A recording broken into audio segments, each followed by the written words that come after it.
Hello there.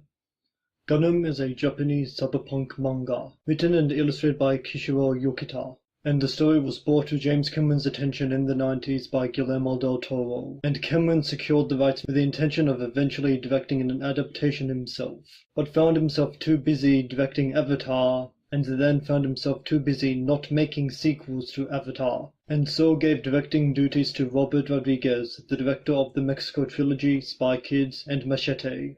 And here we have Alita, Battle Angel. The movie stars Rosa Salazar as Alita, Christoph Waltz, Keena Johnson, Mahershala Ali, and Jennifer Connelly, with a screenplay by Leto Kaligoudis and James Cameron, and scored by Tom Hulkenborg, or Junkie XL if you'd prefer. I was actually unaware myself until I researched for this review. Anyway, our story has the lower class living on the ground, and the upper class literally living up in sky cities after some kind of great war. Humanity is combining with technology, and Christoph Waltz finds Alita in a junkyard, and then puts her back together, and she awakens with no memory of her past, and eventually becomes a cyborg gladiator. The movie is average. There are a few things that I genuinely liked about it. The acting is pretty good. I think Christoph Waltz was one of those actors that got a bit too famous after his collaborations with Quentin Tarantino, and probably found himself in too many movies that hurt his talent. But thankfully he's working with a director that knows what he's doing. But Rosa Salazar really does great. I don't know how much of the stunt work she's actually doing herself, but she really brings her character to life. And those big digitally augmented eyes make her look so ridiculously cute. And even the supporting players like Ed Skrein and Jackie Earle Haley do really good. Or Francis and Rorschach if you'd prefer. The action scenes are a lot of fun, combining racing and sword fighting and parkour and soccer.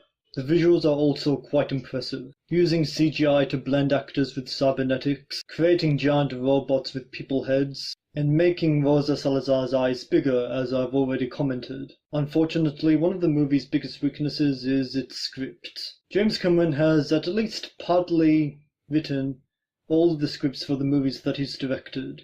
And with a filmography including Avatar, Titanic, and Terminator, you should have confidence. Unfortunately, co-writer Leto Kaligoudis worked on Alexander and Terminator Genesis.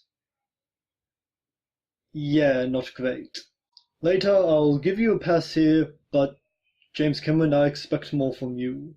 Wait, you both worked on Avatar. How was your script not better? The film is also slightly incoherent, which makes me wonder if a substantial amount of footage was removed for the theatrical release, which could be released on home media. Even though Gunnm hasn't been adapted into an anime, Hollywood is clearly trying to figure out how to turn anime into a movie. Ghost in the Shell didn't work, and Alita doesn't exactly fail, but the characters could have been a bit more interesting, even if the Alita character works well enough.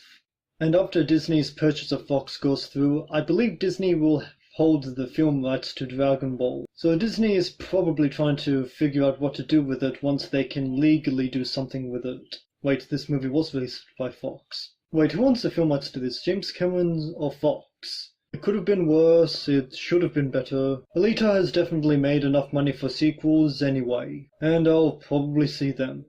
If you enjoyed this video, please like, share, and subscribe.